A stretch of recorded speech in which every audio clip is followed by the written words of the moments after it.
In this movie, I'll show you how to make your own custom channel-by-channel modifications. But first, I want to show you a little interesting gotcha here. Let's say you went ahead and selected the gray point eyedropper, and then you hide the properties panel, and you don't notice that your gray eyedropper is still selected, and you go and click on something like so. Well, then obviously, you can just press Control-Z or Command-Z on the Mac to undo that modification. But the real question is, how do you get this tool unselected? Well, if you take a look at the toolbox over here, you can see that no tool is selected up and down the list. So all you have to do to return control to, for example, the rectangular marquee tool is click on it, or I could just go ahead and press the M key, and that would do the trick. And now if I click in some other location, I'm going to start a new selection instead of ruining my image. All right, so obviously you can see we've made a terrific difference where this image is concerned. This is the original photograph, and this is how it looks now. But very few of your images are going to be that far gone, which is why it's important to learn how to selectively modify your settings on a channel-by-channel basis. So I'll go ahead and switch to this image here, which once again features my son. Good news is he's not dead. He just wandered down the stairs for this exciting photograph. But it is a little bit washed out, and it has a kind of color cast as well, not to mention my shoes down here in the lower right corner. Not going to worry about them, though. I'm just going to correct the image by once again bringing up the Adjustments panel and Alt or Option clicking on the Levels icon in order to bring up the New Layer dialog box. And the reason I keep doing that is I just like to be able to name my layers as I create them, because otherwise you end up with these layers called Levels 1 and Curves 1 and that kind of stuff. Anyway, I'm just going to go ahead and paste in a name of Correction and click OK. And now I'll click on the Auto button, which helps the image. It definitely increases the contrast, but it doesn't do anything about the color cast. So what I'm going to do instead is Alt or Option click on the Auto button to bring up the Auto Corrections dialog box. I know enhancing the monochromatic contrast isn't going to help, so I'll go ahead and click on Enhance Per Channel Contrast, and that makes a pretty darn big difference. And just for the sake of comparison, I'll select Fine Dark and Light Colors instead. Not quite what I'm looking for, though, so I'll go ahead and switch back to the previous one, and then I'll turn on Snap Neutral Midtones. Almost always like to do that. And then I'll go ahead and click OK in order to accept those changes. Now, I want you to notice something about this. Notice my values underneath the histogram. They are 0 for the black point, 1 for the gamma value, and 255 for the white point. In other words, we haven't done anything to the composite view of the image. Also notice that we are seeing the after version of the histogram with all of its gaps. And that's what happens when you modify your levels on a channel-by-channel basis. If you want to see what you've really done, then go ahead and switch to a different channel. Notice they have keyboard shortcuts if you like. But I'm just going to go ahead and switch to the red channel. And let's say I want to make the black point a little brighter. In other words, I don't want to clip quite so many dark pixels. Then I would press the Alt key or the Option key on the Mac and drag this black point value.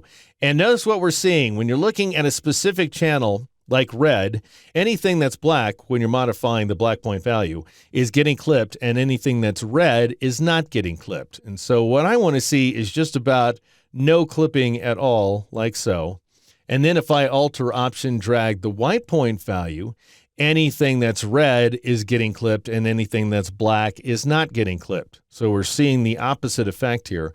And so what we want is as few red pixels as possible, which is why I ultimately took the value up to 225 like so. And then I kind of played around with the gamma value to see if I wanted to darken the midtones, in which case the image gets less red. So we're now seeing a predominant cyan cast.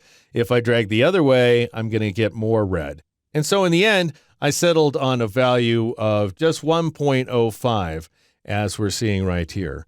Next, I'll go ahead and switch over to the green channel. And I don't mean to make this seem like a super linear process, because you are going to find yourself going back and forth a little bit. But it does give me a chance to show you that if I Alt drag or Option drag this black point value now, wherever I'm seeing black, I'm clipping. Wherever I'm seeing green, I'm not clipping. And so again, I want as little clipping as possible, which is why I'm going to take this black point value down to 30. Then I'll go ahead and Alt or Option drag the white point. Anything now that's green is clipping. Anything black is not clipping. So the opposite effect of before.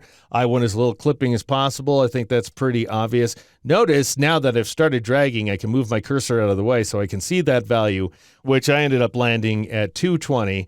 And then I felt like I had just a little bit too much green because I'm seeing all that yellow. And so I took that gamma value down ever so slightly to 0.9. All right, finally, let's take a look at the blue channel. Again, I'll Alt drag or Option drag on the black point, and you can see anywhere that's black is clipping, anywhere that's blue is not clipping. I don't want clipping, but I'm going to have a little bit, I guess, because I ended up leaving that value at 30. And now I'll Alt or Option drag the white point slider.